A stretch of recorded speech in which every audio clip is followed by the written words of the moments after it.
많이 나오셨네요. 얼굴이 좀 많이 밝아지셨습니다. 가정에서 영상으로 예배 드리는 모든 우리 주안의 공동체 가족들에게도 주의 은혜와 이 자리에 함께 이 자리와 같은 시공간을 초월하여 역사하시는 하나님의 은혜가 넘치시길 주의 이름으로 간절히 축원합니다. 여러분, 우리 한번 오른손을 들고 화면에 한번 비춰주세요. 오른손을 한번 들고 우리 할렐루야. 잘 오셨습니다. 예, 감사합니다. 오늘 저와 여러분에게 주시는 살아계신 하나님의 생명의 말씀을 우리 보도록 하십니다. 사도행전 2장 1절로 4절에 있는 말씀입니다. 사도행전 2장 1절로 4절에 있는 말씀, 우리 한음성으로 함께 보도록 합니다. 오순절 날이 이미 이름에 그들이 다 같이 한 곳에 모였더니 호련히 하늘로부터 급하고 강한 바람 같은 소리가 있어 그들이 앉은 온 집에 가득하며 마치 불의 혁처럼 갈라지는 것들이 그들에게 보여 각 사람 위에 하나씩 임하여 있더니 그들이 다 성령의 충만함을 받고 성령의 말하게 하심을 따라 다른 언어들로 말하기를 시작하니라. 아멘.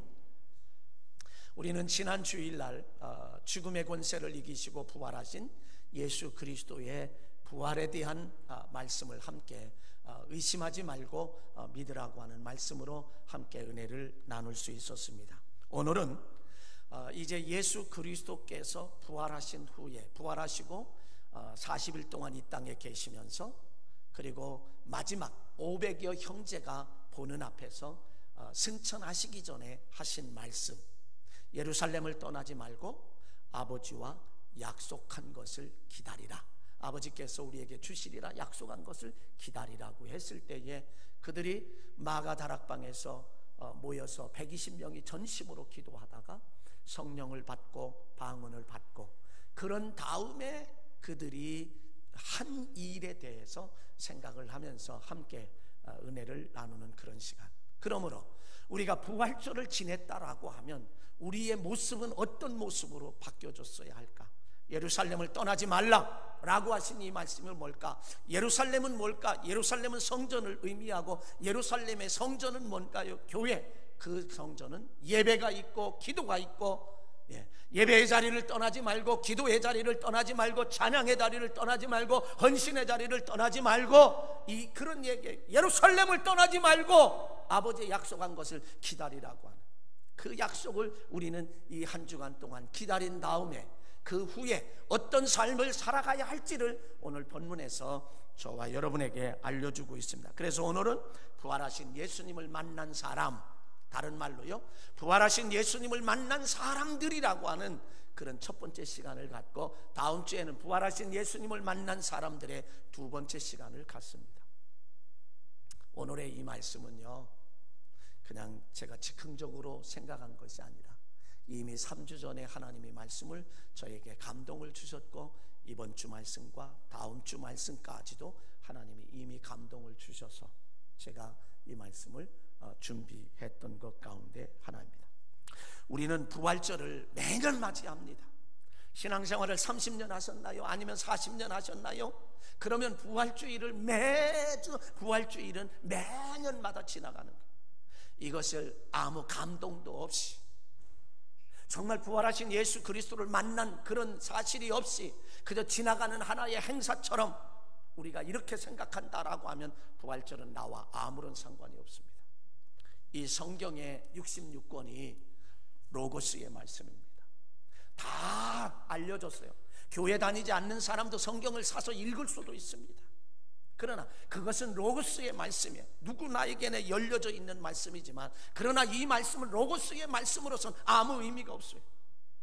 그럼 이 말씀은 어떤 말씀이 되어야 돼? 레마의 말씀이 되어야 되고 네마의 음성, 나에게 주시는 말씀, 나에게 주시는 그런 말씀으로 받을 때에 우리의 삶에 영향력을 끼치며 우리는 능력 있는 삶을 살아갈 수 있는 줄 믿습니다. 그러기에 우리는 부활신앙을 갖는 예수 그리스도를 만난 사람의 모습이 저와 여러분 가운데 있어야 한다는 거죠. 사도 바울은 사도 베드로, 사도 베드로는요, 사도행전 1장 3절로 5절에 있는 말씀에 가보면 이렇게 이야기합니다. 친히 살아계심을 나타내사 40일 동안 그들에게 보이시며 하나님 나라의 일을 말씀하시니라. 사도와 함께 모이사 그들에게 분부하여 이르시되 예루살렘을 떠나지 말고 내게 들은 바 아버지의 약속하신 것을 기다리라. 요한은 물로 세례를 베풀었으나 너희는 몇 날이 못되어 성령으로 세례를 받으리라 하셨느니라. 여러분, 베드로는 비롯한 제자들과 사람들이 승천하시기 전에 부활하신 예수님의 말씀을 들었습니다. 그 이전에 예수님의 제자들은 죽음이 두렵고 무서워서 숨었습니다. 그리고 흩어졌습니다. 문을 꽁꽁 걸어 잠궜던 그들.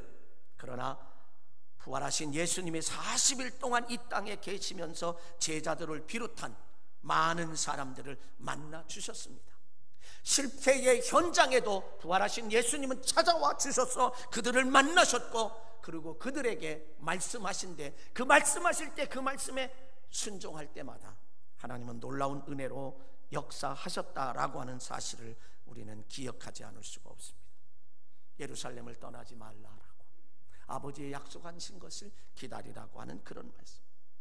그렇게 하시면서 사도행전 1장 8절에 있는 말씀에 가보면 오직 성령이 너희에게 임하시면 너희가 권능을 받고, 성령이 너희에게 임하시면 권능을 받고 예루살렘과 온 유대와 사마리아 땅끝까지 이르러 내 복음의 증인이 되라고 우리에게 그렇게 말씀하셨다.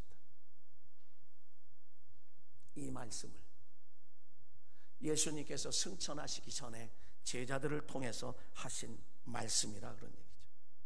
예수님이 승천하실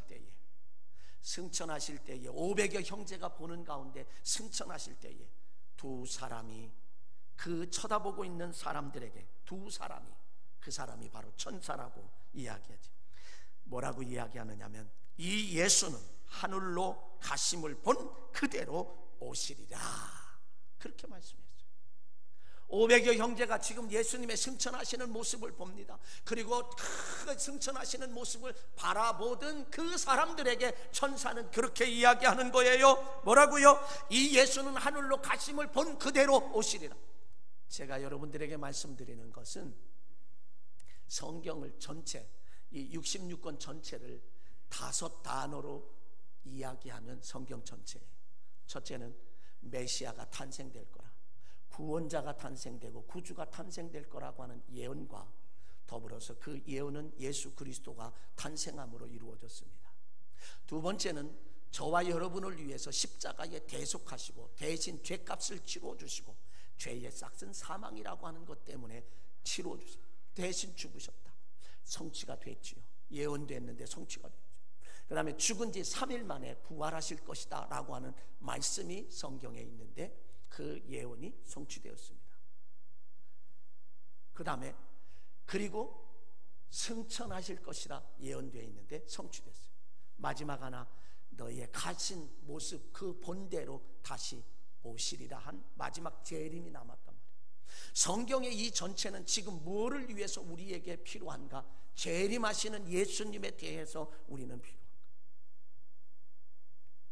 그 사실을 지금 이야기해주고 있는 그런 모습입니다. 그러므로 예루살렘을 떠나지 말고 아버지의 약속한 것을 기다리라고 하는 이 말씀에 따라서 첫 번째로 생각할 수 있는 것은 제자들을 중심으로 해서 120명이 마가다락방에 모였다라고 하는 거죠. 마가다락방에 모였어요. 그러기에 사도 바울은 로마 교회 교인들에게 권면한 말씀이 있습니다. 그게 뭐냐면 로마서 12장 1절로 2절이에요. 그러므로 형제들아, 내가 하나님의 모든 자비하심으로 너희를 권하노니 너희의 몸을 하나님이 기뻐하시는 거룩한 산 제사를 드리라. 이는 너희의 드릴 영적 예배니라. 2절에 가보면 너희는 이 세대를 본받지 말고 오직 마음을 새롭게 함으로 변화를 받아 하나님의 선하시고 기뻐하시고 온전한 뜻이 무엇인지 분별하도록 하라. 사도 바울이 로마 교회 교인들에게 권면하며 외쳤던 말씀이에요. 이 말씀은 2000년 전에 있었던 그런 말씀이 아니라, 나와 아무런 상관이 없는 말씀이 아니라, 이 말씀은 곧 21세기를 살아가는 저와 여러분에게, 오늘 저와 여러분에게 사도 바울이 우리를 향하여 권면해 주시는 말씀인 줄로 믿습니다. 뭐라고요? 2절에 이 세대를 본받지 말고, 이 말씀을 공동번역에 가보면 여러분은 이 시대의 풍조를 본받지 말고, 공동번역은 이 세대의 풍조를 본받지 말고, 풍조라고 하는 말을 국어사전에서 찾아보니까 세상의 추세나 시대의 경향에 따른 흐름이다. 여러분, 오늘날 신앙인들의 모습이 어떻습니까? 세상의 풍조를 따라가고 있지 않나 이 말이죠. 바람이 불면 부는 대로, 물결이 치면 치는 대로, 이런들 어떠리 저런들 어떠리 하며, 교회 오면 교인 같고 성도 같은데, 구별된 사람 같은데, 세상에 가보면 세상 사람들이 더 윤리와 도덕적으로 더 아름답게 살아가는 사람도 부지기수로 많다는 것을 인정하지 않을 수 없습니다. 세상의 풍류를 따라가잖아요. 그런데 사도 바울은 뭐라고 이야기하면 이 세대를 본받지 말라라고 하는 거예요. 그리고 너희의 몸으로 거룩한 산 제사를 드리라고 우리에게 그렇게 말씀하고 있다라고 하는 이 사실을 기억해야 합니다. 그러기에 히브리서 10장 25절에 가보면 이렇게 말합니다. 모이기를 피하는 어떤 사람들의 습관과 같이 하지 말고 오직 권하여 그 날이 가까움을 볼수록 더욱 그리하자. 마지막 때가 점점 가까울수록 모이기에 힘쓰라고 그렇게 우리에게 말씀합니다. 마지막 때에는 더욱 열심히 모이도록 하라고 하는 그런 말씀을 우리에게 말합니다. 서로 격려해서 자주 모이라고 말씀하시는 것입니다.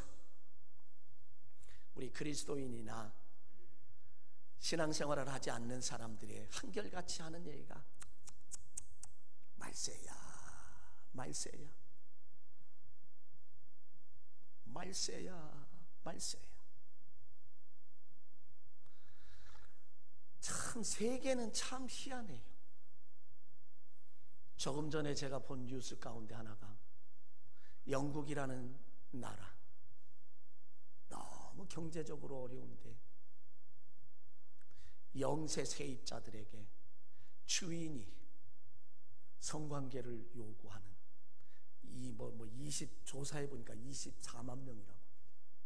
세상에 참 이런 말세지요, 사실은. 그리고 탕감해 주나요? 네, 이런 세상입니다. 마지막에 정말 그리스도인들이나 세상 사람이 말하는 말세, 이런 세상. 이럴 때일수록 세상의 풍조를 따르지 말고 모이기에 더욱 힘쓰라. 거룩한 산제사를 드리라. 그러면 이 사람들이 바로 모이기에 힘썼는데 모였어요. 120명, 예수님의 제자를 중심으로 해서 120명이 마가다락방에 모였습니다. 예수님이 승천하시면서 예루살렘을 떠나지 말고 아버지 약속한 것을 기다리라고 했더니 그들이 모였어요. 순종했습니다. 모여서 그들이 뭐 했어요? 두 번째로 모여서 전심으로 기도했어요. 오로지 기도만 했어요. 하나님 앞에 오직 기도하고 하나님 앞에 오직 간구하고 간청하고 하나님 앞에 부르짖었어요. 사도행전 1장 14절로 15절에 가보니까 여자들과 예수의 어머니 마리아와 예수의 아우들과 더불어 마음을 같이하여 오로지 기도에 힘쓰더라. 모인 무리 예수가 약 120명이나 되더라. 그러면 이들이 모여서 전심으로 기도했고 오로지 기도했어요. 마음을 하나로 모아서 하나가 되어서 전심으로 기도하고 오로지 기도만 했어요. 그랬더니 어떤 역사가 나타났느냐? 세 번째로 120명이 마가다락방에 모여서 전심으로 기도하다가 성령의 임재를 체험했습니다. 성령을 체험했습니다. 그리고 방언의 역사가 나타났습니다. 그러기에 마가다락방은 오순절 마가다락방이 된 것입니다. 여러분, 갈멜산의 불의 응답의 역사 아시죠? 당시 엘리야 선지자가 북왕국 이스라엘의 아합 왕, 가장 악한 아합 왕과 그의 이방인 부인인 이세벨에 너무도 악독했어요. 그때 갈멜산에서 그들이 섬기는 바알 선지자라고 말하고 아세라 목상을 섬기는 우상을 섬기는 그들의 선지자라고 그들도 이야기해요.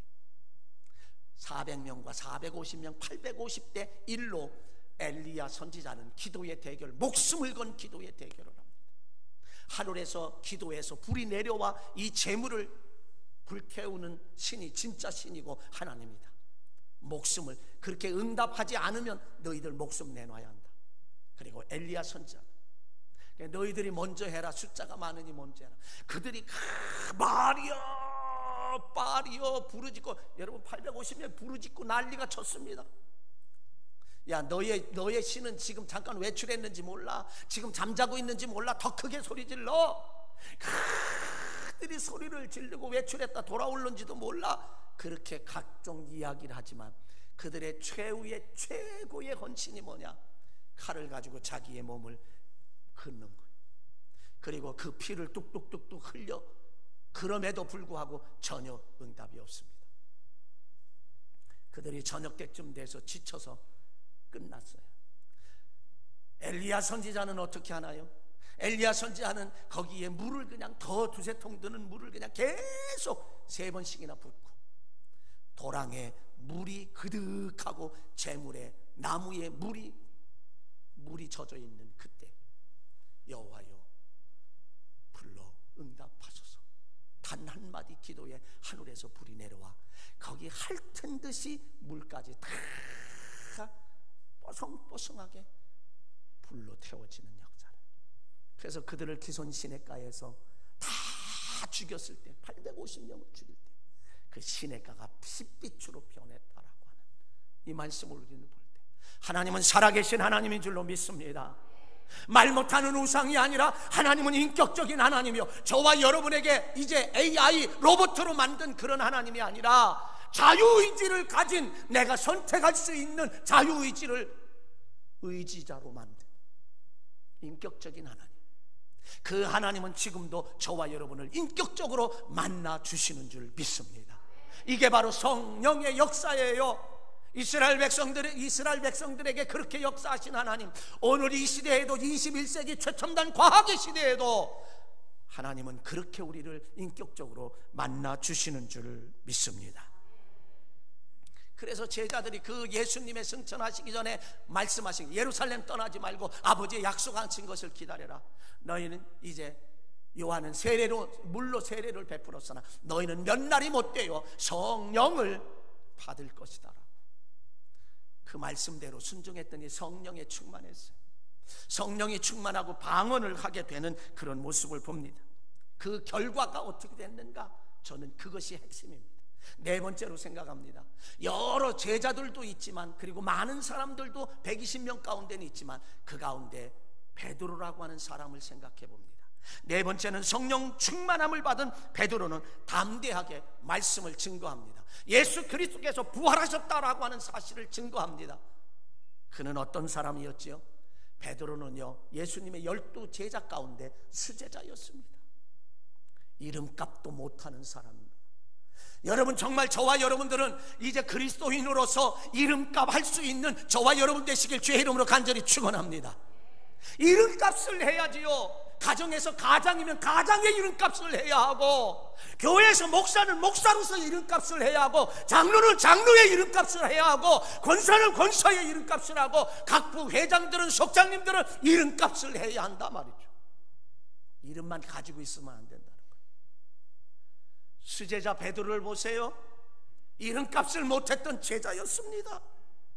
죽음이 무섭고 두려워서 아무런 힘도 없는 여자아이 앞에서 예수님을 모른다고 맹세하고 저주하며 예수님을 3번씩이나 부인했고, 숨었고 흩어져서, 그리고는 문을 꼭꼭 걸어 잠궜던 그런 제자였습니다.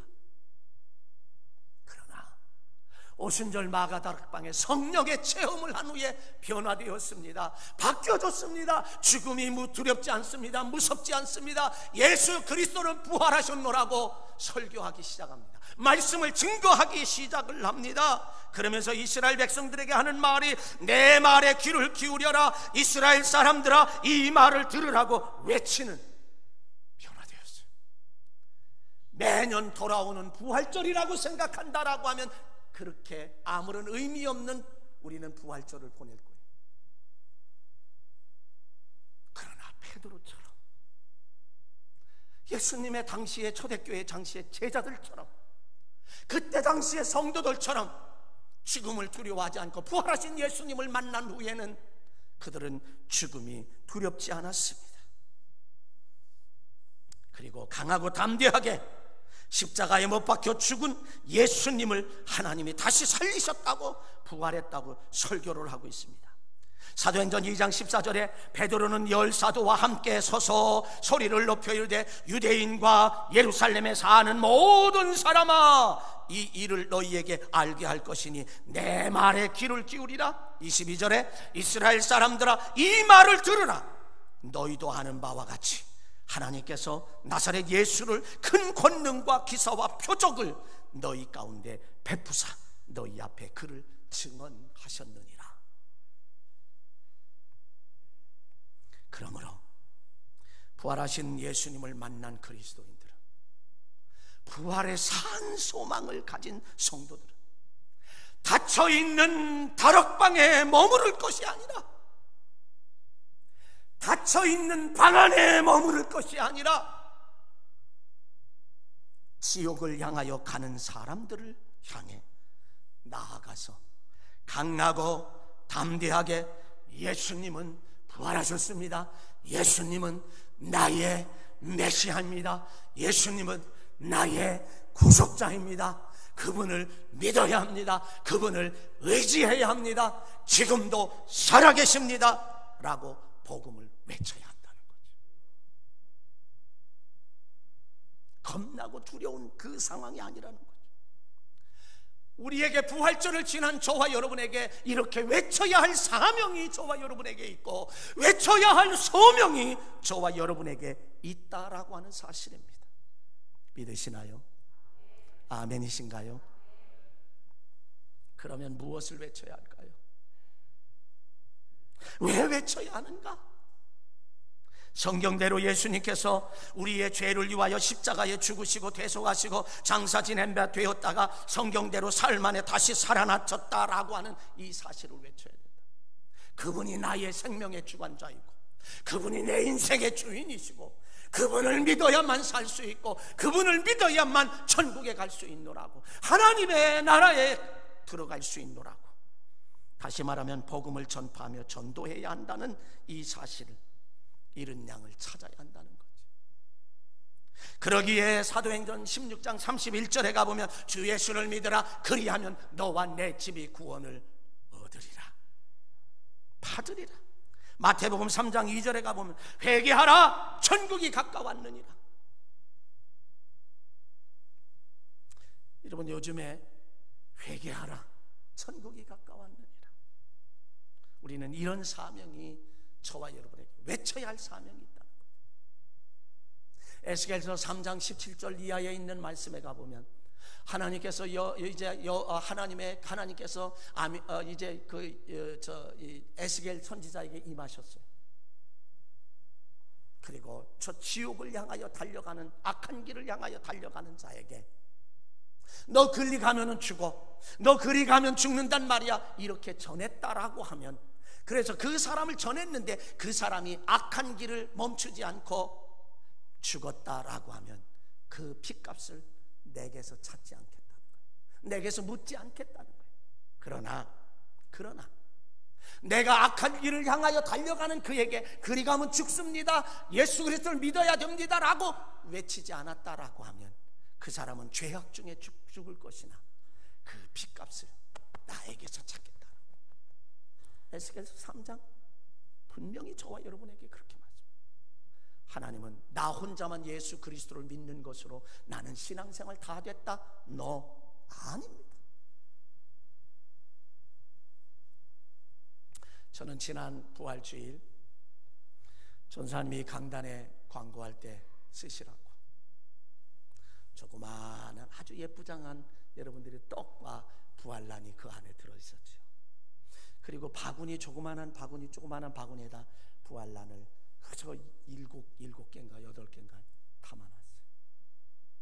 예배를 마치고 늦은 시간에 제가 집에를 들어가면서 여기다 그냥 두면 또 안 될 것 같아서 제가 내려와서 이걸 가지고 마음에 생각이 있는지라 가지고 그리고 집을 향하여 갑니다. 가다 보니까 어느 할아버지가요, 아주 세련된 할아버지, 영국 신사와 같이 여기에는 모자를 쓰시고 마스크를 하시고 그리고 지팡이를 짚고 나이는 드셨지만 정말 영국 신사처럼 하고 가시는 그분을 향하여 제가 부활란 2개를 들고 왼손은 운전대를 잡고 세워서 할아버지 그러면서 제가 이렇게 내미니까 그 할아버지가 받으세요. 계란 2개, 부활란을 2개를 이렇게 드리면서 저 여기 주안의 교회 목사입니다. 예수 믿으시죠? 그 한마디를 하니까 그 할아버지 고맙습니다 하고 그걸 받고 그리고 저는 들어갔습니다. 엘리베이터에서 내리자마자 우리 아파트 문이 보이죠. 근데 옆으로 조금 돌아가면 또 다른 옆집이 있어요. 근데 얼마 전에 이사 왔는데 거기를 이렇게 엘리베이터 기다리다가 이렇게 가보니까 교패가 안 붙어 있는 것을 보았습니다. 그래서 제 마음에 항상 여러분들에게 그렇게 말씀드렸잖아요. 여러분이 사는 아파트 옆집에 교패가 안 붙었으면 전도하라고. 그리고 전도하기 싫으면 난 도저히 할 수가 없다라고 하면 교패 붙은 옆집으로 이사 가라고. 제가 그렇게 말씀드렸잖아요. 그래서 제가 가서 띵동땡 하고 눌렀어요. 참 됐는데 안 나오죠. 야, 이거 집에 들어가야 되나 그냥? 더 기다렸어요. 그랬더니 누구세요? 하고 남성분이 나오더라. 그래서 제가 조그마한 벽에 예쁘장하게 꾸며놓은 그거를 들고 오늘이 부활주일인데요, 저는 주안의 교회 다닙니다. 그래서 선물 하나 드립니다. 그 안에 떡도 한 덩이 들었고 부활란도 조금 더 넣어서 제가 가족끼리 먹으라고 드렸어요. 그리고선 제가 하는 말이 그걸 이제 쭉 내미니까 받잖아요. 받아요. 그래서 혹시 교회 다니시나요? 혹시 예수 믿으시나요? 라고 물으니까 네 그러더라고요. 저는 교패가 안 붙어서 신앙생활 안 하시는 줄 알았어요. 네 그러더라고요. 어느 교회 다니십니까? 그랬더니 어느 교회 다닌다고. 그래서 제가 처음에는 좀 이 교패가 안 붙어서 전도를 해야 하는데 라고 생각했다가 교회 다닌다니까 더 반갑더라. 우리 이 논현동에 감리교회 나가시더라고. 여러분, 우리가 어느 때든지 우리는 전도를 해야 돼요. 디모데후서 4장 2절에 가보면 이렇게 말해요. 너는 말씀을 전파하라. 때를 얻든지 못 얻든지 항상 힘쓰라. 너는 말씀을 전파하라 명령이지요. 때를 얻든지 못 얻든지 항상 힘쓰라는 거예요. 이 말을요 공동 번역에서 보면은 때를 얻든지 못 얻든지를 이렇게 번역을 해놨어요. 기회가 되든지 안 되든지 항상 힘쓰라는 거예요. 너는 말씀을 전파하라. 기회가 되든지 안 되든지 항상 힘쓰라는 거예요.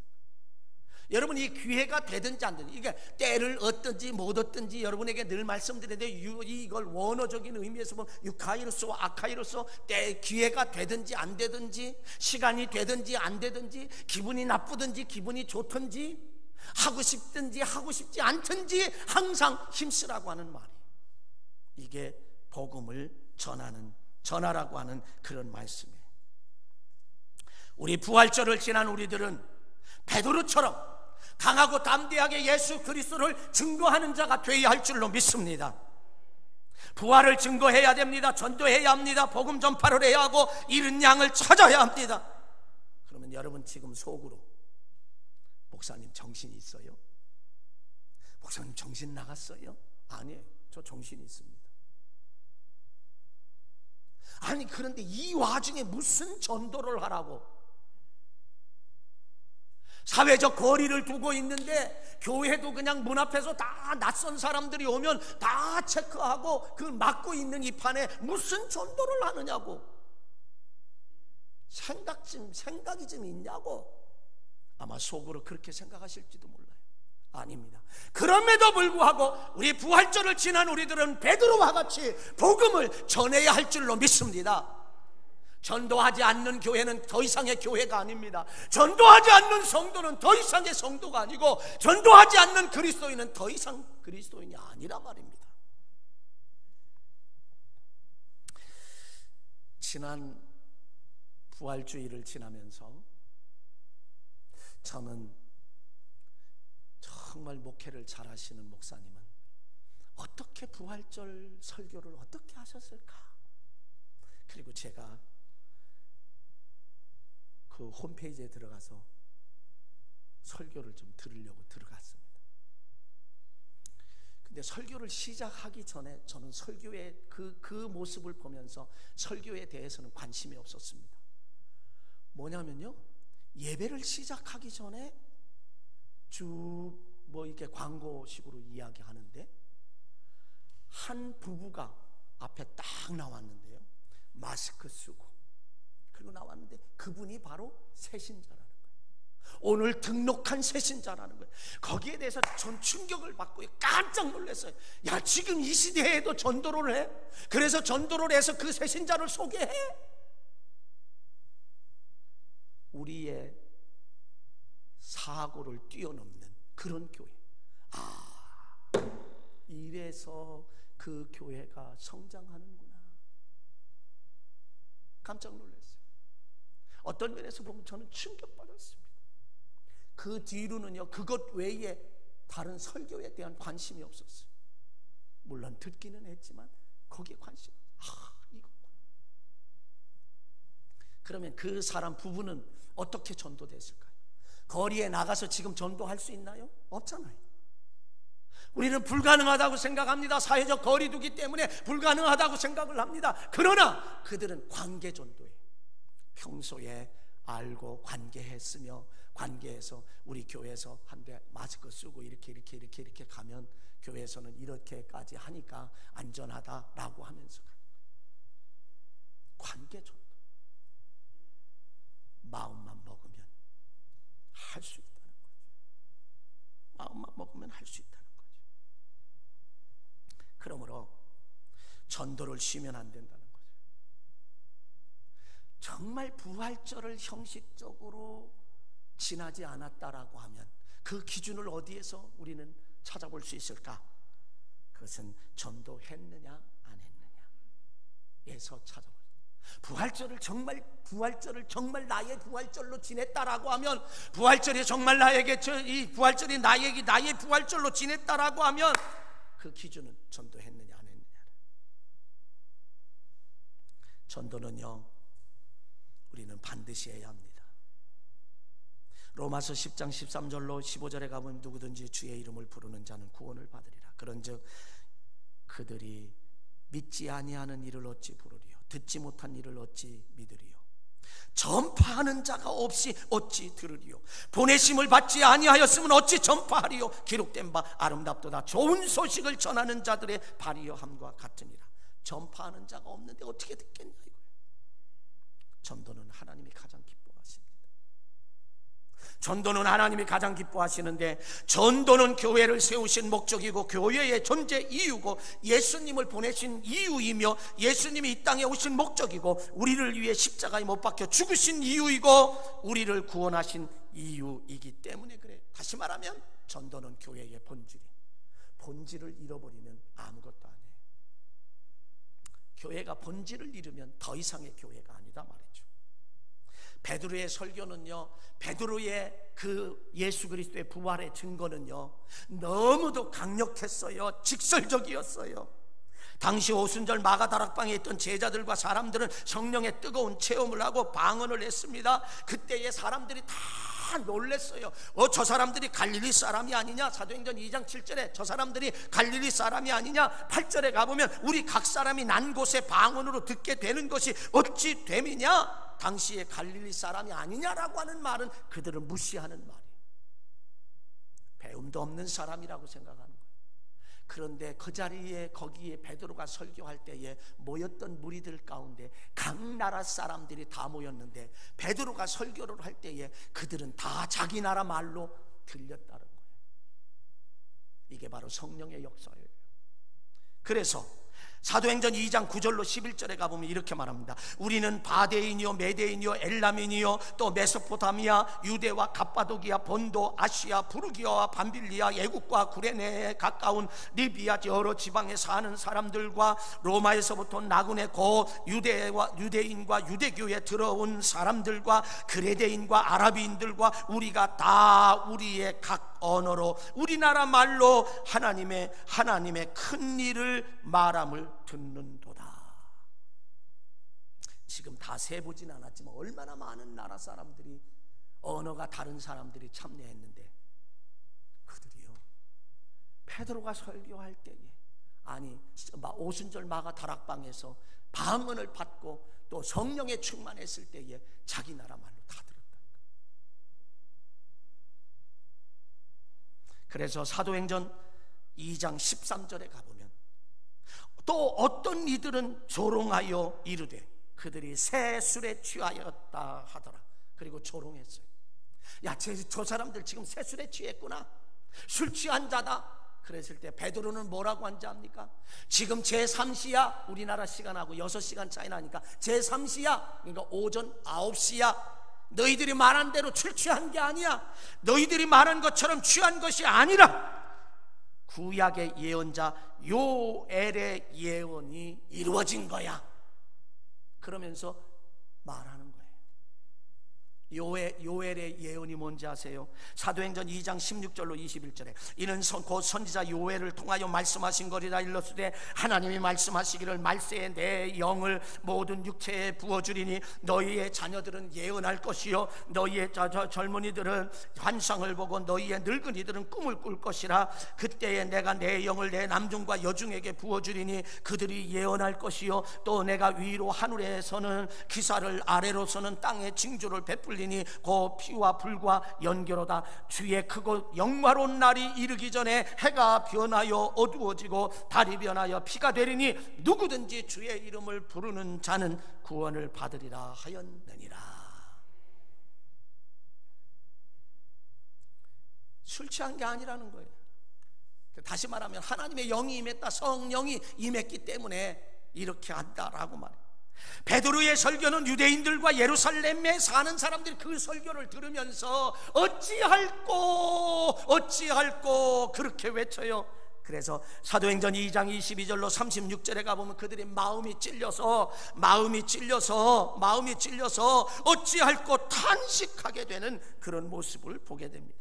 사도행전 2장 37절로 38절에 보겠습니다. 그들이 이 말을 듣고 마음에 찔려 베드로와 다른 사도들에게 물어 이르되 형제들아 우리가 어찌할꼬 하거늘 베드로가 이르되 너희가 회개하여 각각 예수 그리스도의 이름으로 세례를 받고 죄사함을 받으라. 그리하면 성령을 선물로 받으리니. 그럴 때에 성령을 선물로 받는다는 거죠. 이 역사는 2000년 전에 베드로를 통해서만 나타난 것이 아니라 2000년이 지난 오늘 부활절을 지난 우리들에게도 이런 역사가 나타나야 할 줄로 믿습니다. 베드로의 설교를 듣고 세례를 받은 신도의 수가 3,000명이에요. 사도행전 2장 41절에 그렇게 말합니다. 또다시 사도행전 2장 46절로 47절 같이 한번 읽겠습니다. 읽습니다. 날마다 마음을 같이하여 성전에 모이기를 힘쓰고 집에서 떡을 떼며 기쁨과 순전한 마음으로 음식을 먹고 하나님을 찬미하며 또 온 백성에게 칭송을 받으니 주께서 구원받는 사람을 날마다 더하게 하시니. 예수 그리스도의 부활하신 예수님을 만나고 승천하신 모습을 보고 그 말씀대로 들려진 말, 예루살렘 떠나지 아니하고 마가다락방에 모여서 그들이 전심으로 기도하고 오로지 기도할 때 성령 충만함을 받고 이렇게 변화되었다. 그래서 그때 당시의 사람들, 예수 그리스도를 믿는 사람들이 변화되었단 말이죠. 칭송을 받았단 말입니다. 예수 믿는 사람은 뭔가 달라도 다르다라고 하는 이 칭송을 받았단 말이죠. 오늘의 이 시대의 그리스도인들의 모습이 세상 사람들을 향하여 칭송받아야 합니다. 의도적으로 교회를 매도하는 역사가 있기는 하지만 그런 거 관여하지 않고 우리는 세상 사람들의 교회가 희망이야, 교회가 마지막 보루야, 아멘, 그 소리를 들을 수 있어야 된다 말이죠. 그럴 때에 예수 그리스도를 믿고 구원받는 자를 날마다 더하셨다. 3,000명이 세례를 받고 신도의 수가 더 부흥이 되었다라고 하는 이 사실, 마지막 시대를 살아가고 있는 저와 여러분들, 오늘 대한민국의 영적 상태는 상당히 심각합니다. 아마 앞으로 더할런지도 모르겠습니다. 모여야 합니다. 그래야 영적 양식을 먹을 수 있습니다. 그리고 영적 양식을 먹게 되면 이제 우리는 성장하게 되고 성숙하게 되고, 그러면 큰 믿음의 사람이 되고, 큰 믿음의 사람이 될 때 예수님으로부터 우리는 축복을 선언받을 줄로 믿습니다. 저와 여러분이 모여서 말씀을 듣고 말씀을 읽고 말씀을 우리가 쓰고 필사하는 그런 가운데 큰 믿음의 사람들이 되시길 주의 이름으로 간절히 축원합니다. 로마서 10장 17절에 있는 말씀에 가보면 믿음은 들음에서 나며 믿음은 들음에서 나며 그 들음은 그리스도의 말씀으로 말미암느니라. 마지막 주안의 공동체가 능력 있는 교회와 성도가 되고 세계 선교교회의 선봉에 서려면 어떻게 해야 할까요? 영의 양식을 많이 먹어야 할 줄로 믿습니다. 먹으면 성장하게 돼 있어요. 성장하면 큰 믿음의 사람이 될 수 있고, 큰 믿음의 사람이 되면 예수님으로부터 내 믿음이 크도다, 내 믿음대로 될지어다 하시는 축복의 선언을 받을 줄로 믿습니다.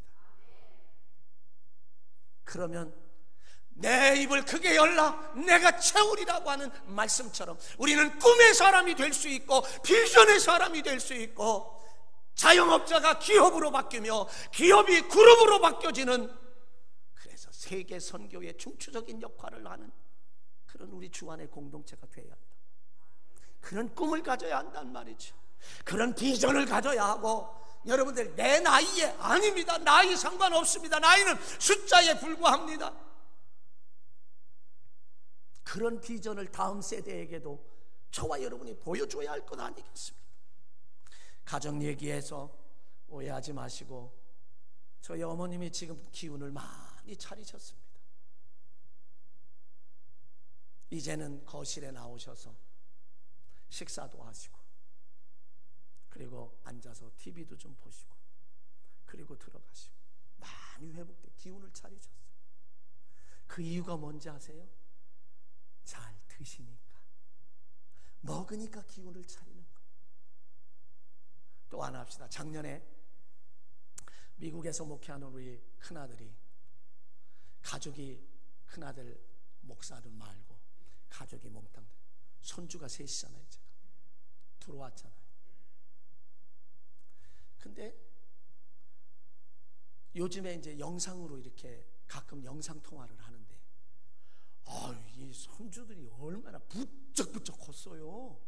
부쩍부쩍 크는 게 보여.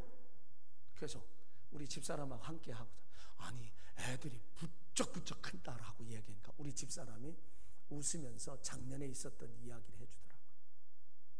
며느리가 아이들에게 얼마나 먹이는지 모른대. 그래서 열심히 먹인대요. 그러더니 둘째에 대해서 이야기하더라고요. 아마 아시는 분들은 알죠. 이안이라는 둘째 손자에게 그 아이는 아파도 아프다 소리 않고 끙끙거리면서도 참는데요. 며느리가 하는 말이 참기 때문에 먹여야 된다는 거. 근데 우리 집사람하고 며느리하고 이 손주들하고 아마 중국집에 식사하러 갔나 봐요. 짜장면도 아이들 좋아하니까 짜장면도 먹이고 뭐 막 지금 다 먹였는데 나중에는요 탕수육을 젓갈로 집어서 그 둘째에게 입에다 넣어주면 아이가 먹고, 입에다 넣어주면 아이가 먹고, 입에다 넣어주면 먹는데 얼마나 먹이는지요. 나중에는 아이가 입에다 하나 더 마지막 넣었는데 입에 우물거리더니 이 인상이 쫙 구부러지며 힘든 것처럼 이야기했죠. 엄마, 토할 것 같아. 얼마나 많이 먹였는지 토할 것 같다니까. 야, 그만 먹어. 그래서 아이들이 그렇게 부쩍부쩍 큰다고 우리 집사람이 저한테 얘기해 주더라고요. 며칠 전에. 먹으면 성장합니다. 먹으면 성장하게 되어 있습니다. 여러분, 영적으로도 마찬가지입니다. 하나님의 말씀을 먹고 듣고 우리가 먹는다고 하면 우리의 신앙은 성장하게 되어 있고 성숙한 신앙으로 우리는 자랄 수밖에 없습니다. 말씀을 우리는 먹어야 한다라고 하는 이 사실을 기억해야 돼요. 먹으니까 크는 것처럼 영적인 우리도 마찬가지.